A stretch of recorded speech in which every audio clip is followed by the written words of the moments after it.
COVID-19 infections rise, Hong Kong is set to face much tougher restrictions from Thursday. Meanwhile, on the verge of a nationwide pandemic, South Korea's capital tightens measures starting today. And Changi Airport's cargo hub is ready for the transportation and distribution of COVID-19 vaccines. Welcome to The Big Story, coming to you live from the Straits Times newsroom. I'm Olivia Quay. You can subscribe to the Straits Times channel so you never miss a single episode. 12 new COVID-19 cases confirmed today, all imported. Now, these cases had been placed on stay-home notices on their arrival in Singapore. Today's breakdown also means it's the third straight day of zero locally transmitted infections. The Health Ministry will share more details tonight.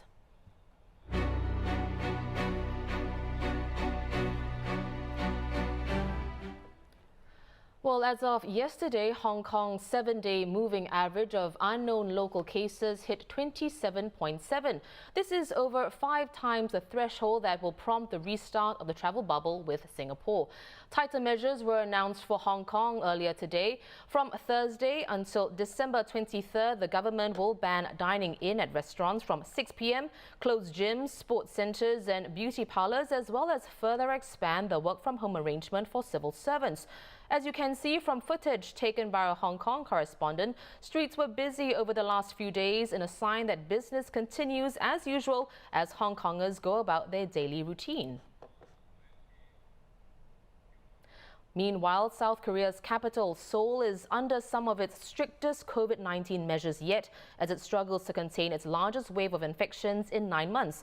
Unprecedented curfews, primarily affecting nightlife, came into effect last Saturday and will last for 2 weeks. All malls, cinemas, internet cafes, arcades, beauty salons and supermarkets must close by 9 p.m.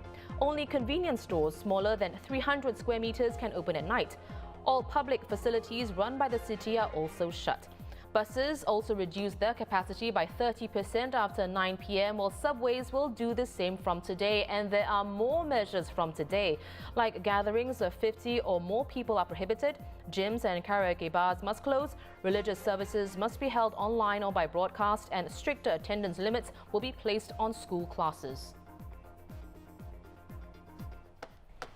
Well, here to share the latest is the Straits Times' South Korea correspondent Chang Mei-chun, who joins me from Seoul. Hi, Mei-chun. So, unprecedented measures kicked in last Saturday with the shuttering of most establishments from 9 p.m. Then more measures today, including a ban on gatherings of 50 or more people, as well as the closures of gyms and karaoke bars. So, what's the mood on the ground today? Is the gravity of the current situation hitting home for South Koreans? Hi, Olivia. Yes, I think so, definitely. Because, okay, if you look at it, this is the third wave of infection since March, and this current wave is centered mostly in Seoul and Greater Seoul. So this is where half of the population of South Korea lives. So as the virus clusters get closer to home, people are getting more worried. I was out in the streets today and I can see that there were very, very few people out walking, but it could also be that it's now winter, temperatures are like, hovering around 0. So that could be one more reason keeping people indoors. Personally, for me, my daughter's school had a case 2 weeks ago. So last week they were just they were just at home online learning. Our friends who say that, oh, the kids go to daycare and then daycare had a case, or someone who is testing and waiting for test results to be confirmed. So all these adds up. You get a sense that the virus is coming closer and closer to you, and you want to take some measures. You want to make sure that you maintain social distancing. Right now, I see people, even when they go out to eat, right, before the food comes, they wear their masks. You want to try to minimize the chances of infection as much as possible. Right, of course. Well, as you pointed out earlier, this is the third wave since March, and it's been said that it's the toughest to curb. What factors are making it more challenging than the previous 2 resurgences? And is there anything that Singapore can learn from this as we look ahead to possibly entering phase 3? Okay, this third wave is scary because clusters are popping up like, literally everywhere nationwide. The previous 2 waves those were mostly centered on church clusters. And church clusters are easier in a way for the government to track, because you can get a list of the members, church members, whether it's 2,000 or 200,000, you can get a list and preemptively call people to go for testing.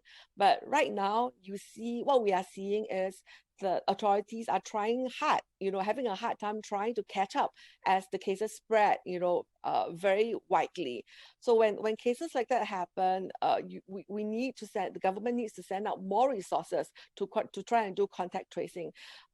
President Moon Jae-in yesterday just asked the government to go out, send all available personnel, whether it's civil servants, military, or even soldiers, to go out and provide support on site, to help with all these investigations, so that they can actually try to curb the spread of the virus as soon as possible. Okay, looking forward, right? I think what Singapore can learn from Seoul is that over here, the government has been very quick to ease social distancing once they see that the situation has some sort like stabilized. I think that is dangerous, because if you care too much about the economy and you don't want businesses to suffer, then in the end, what you're going to get is this, kind of like a roller coaster ride. It goes up and down. And that's why we've had, 3 waves so far, because they would always look at, things seem to get better. Let's ease restrictions. But the moment you ease social distancing, people tend to think that, right now we can go out, we can have small gatherings and all that. So that's the danger. When people go out and they mingle and they don't wear masks at close proximity, you're going to get clusters. You're going to get another wave again. Well, thanks so much for describing South Korea's current COVID-19 situation. But I'm wondering, what's the latest on the country's vaccination plans? Okay, South Korea announced just today that they are going to secure 64 million doses of vaccine from 4 drug makers, including Pfizer and Moderna. And that will be able to, that will help South Korea provide enough vaccines for about 34 million people. And the government has set aside 1.3 trillion won for this. And the vaccines are supposed to be shipped as early as February. South Korea also has its own, pharmaceutical companies that are researching and trying to develop its own vaccines, but this will only come next year. The vaccine program will be rolled out first to vulnerable groups, such as elderly people, frontline medical workers, those in nursing homes. But they are kind of not in a hurry to inoculate people, because they want to make sure that the vaccines are safe and efficient before they start doing mass vaccination. Right. Well, thank you so much for coming on the show, Mei Chun. Of course, take care over there in Seoul. I've been speaking to Chang Mei Chun, South Korea correspondent for the Straits Times.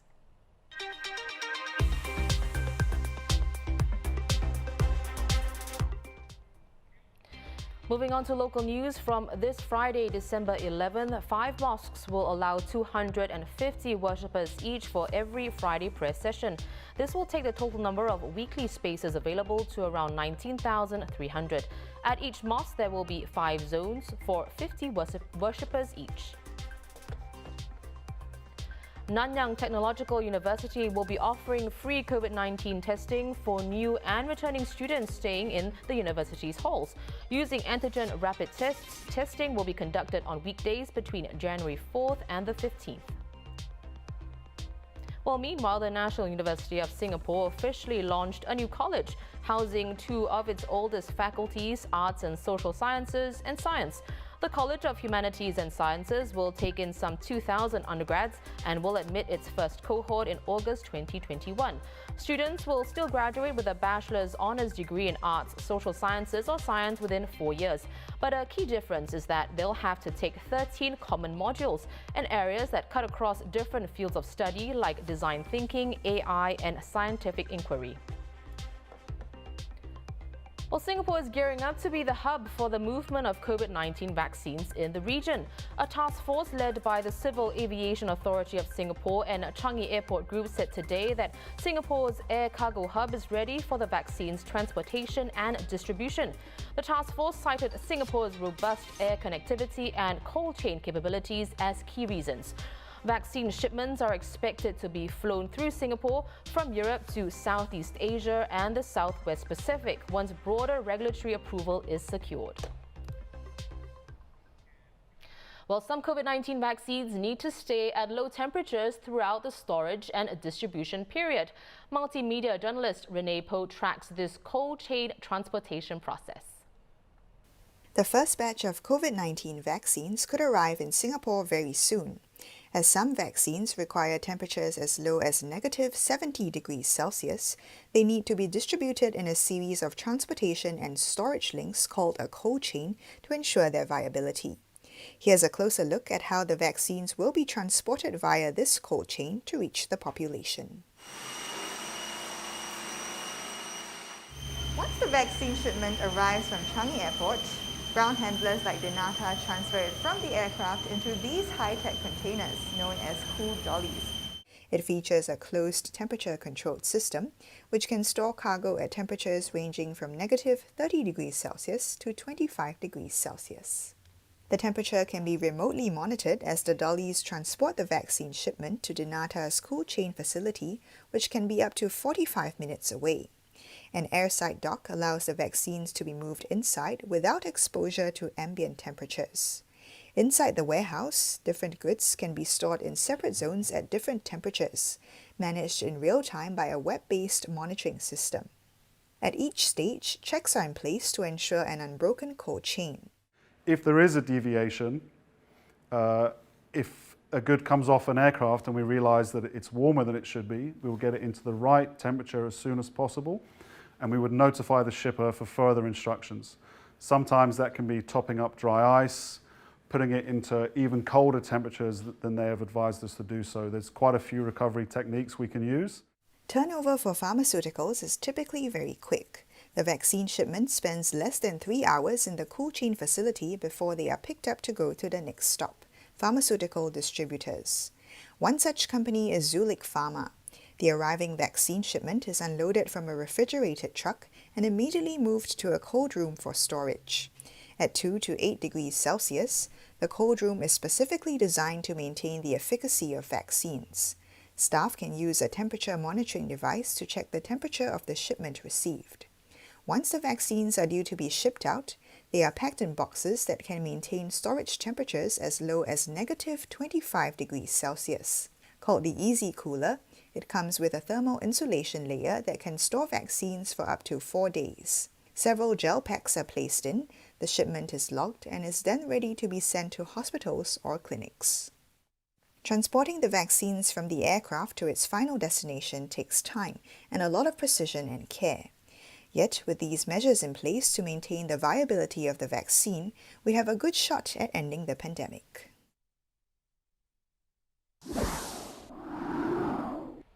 Well, thanks so much, Renee. So from vaccines to testing, despite the rising availability of new rapid tests for COVID-19, experts say the conventional PCR test is here to stay as both types fulfill different roles.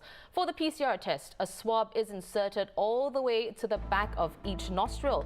Those taking this test usually have to wait a day or two for their results. And let's check out its high sensitivity and specificity rate. Now, sensitivity is the test's ability to identify those affected as positive, while specificity is the ability to identify those not affected as negative.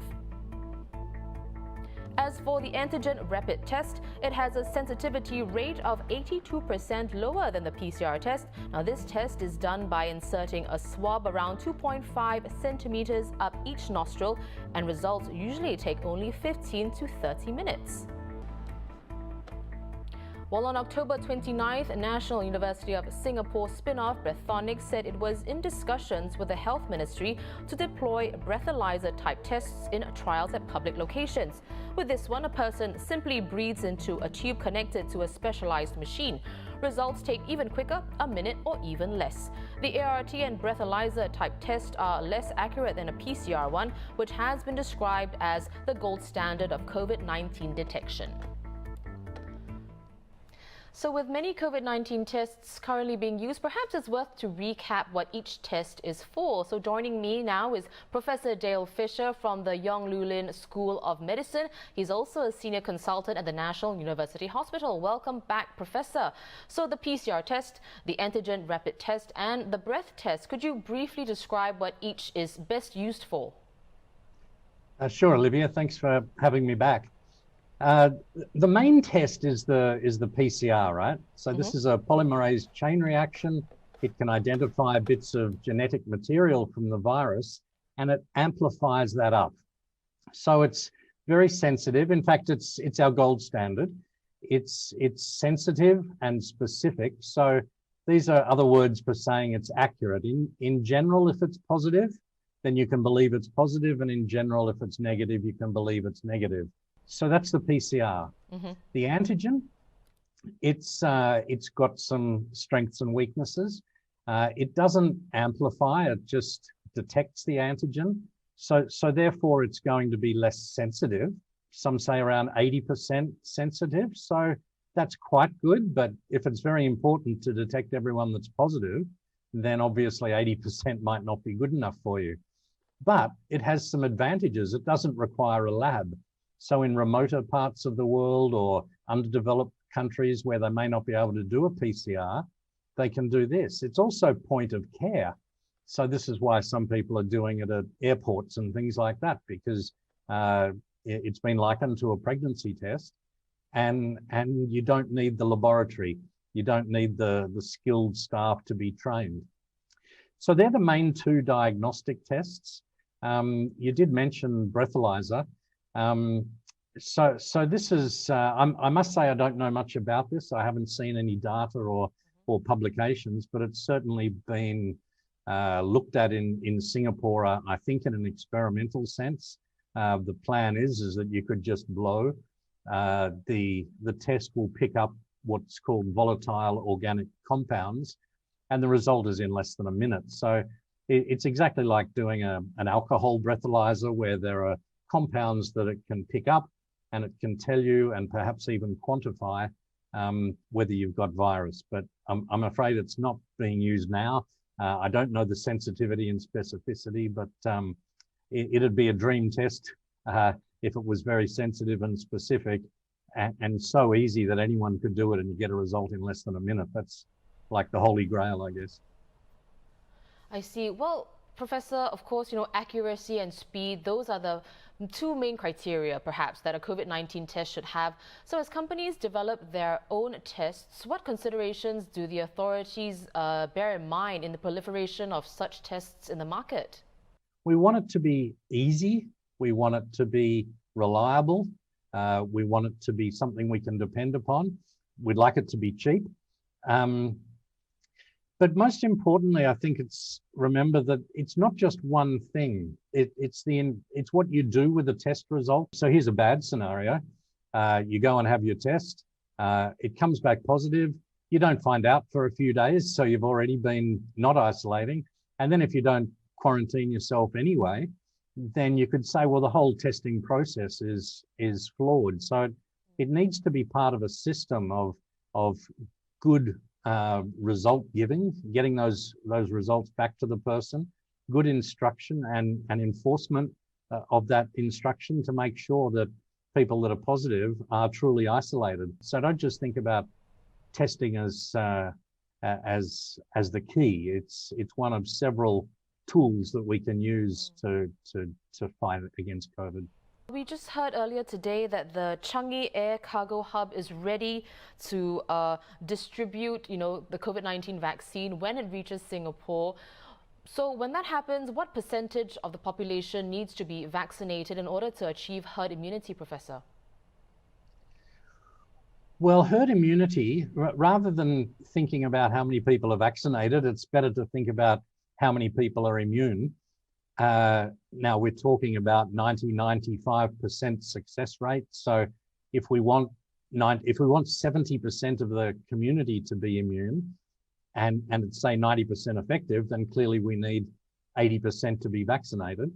But we need to remember that we still don't know how long this lasts for. And you could have herd immunity. And if the vaccine does wear off, then we've got a situation where the herd is no longer immune. So this is my greatest concern at the moment. So the answer to your question is probably around 80%. But I think how long the vaccine lasts for is a question we still don't have the answer to. We will learn more through 2021. And don't get me wrong, 2021 is going to be a lot easier, I believe, to manage than 2020. I believe the vaccine's safe because most side effects would occur in that first 6 or 8 weeks. But the duration of the effectiveness to me is one of the biggest questions. What should Singapore be doing now, as you mentioned, CHANGI, but the whole cold chain as it arrives in Singapore, as it goes to distribution centres, whether they be in primary care or in hospitals or other community centres. This can all be planned now. That cold chain, how we're going to data manage who's had the vaccine, who needs their second dose 3 or 4 weeks later. We need a communications plan. How are we going to help the community understand that it is safe and that it will work and it'll help us to return to normal. So communications plans are important. So Singapore is in a lucky position where we're not seeing massive spread like we see in other countries around the world. So I think we've got a little bit of time to not panic and get the plan really, really well in place so that we can do it properly.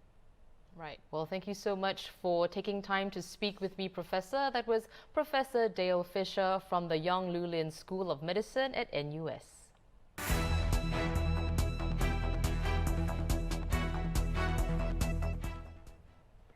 In the global headlines, a grandmother in Britain who turns 91 years old next week has become the first person in the world to receive Pfizer's COVID-19 vaccine outside of a trial following its clinical approval. This comes as Britain started rolling out the vaccine today, making it the first Western country to start vaccinating its general population against the coronavirus. It has ordered 40 million doses, enough to vaccinate 20 million people. Well, meanwhile, the World Health Organization said that encouraging and facilitating COVID-19 vaccination would be far more effective than making the jabs mandatory, and it would be down to individual countries as to how they conduct their vaccination campaigns. The coronavirus pandemic and the Black Lives Matter movement topped the list of conversation topics on Twitter this year. In a summary of trends, hashtag COVID-19 and other variations were tweeted nearly 400 million times, with hashtag Stay Home being the third biggest hashtag of the year. Well, coming in second was hashtag Black Lives Matter, which spread worldwide after the death of George Floyd at the hands of the police in Minneapolis. IKEA will be discontinuing its physical catalogue after 7 decades as shoppers increasingly move online. As one of the world's biggest annual publications, the catalogue peaked in 2016 with over 200 million copies distributed to households and IKEA stores in more than 50 markets. Well, the final issue this year will have a run of 40 million copies. And take a look at this. The very first edition in 1951 featured the M. McKay wing chair on the cover. Well, those are our top stories for today. For more news and videos, visit straitstimes.com and subscribe to our YouTube channel by hitting the red button below. I'm Olivia Quay. See you tomorrow on The Big Story.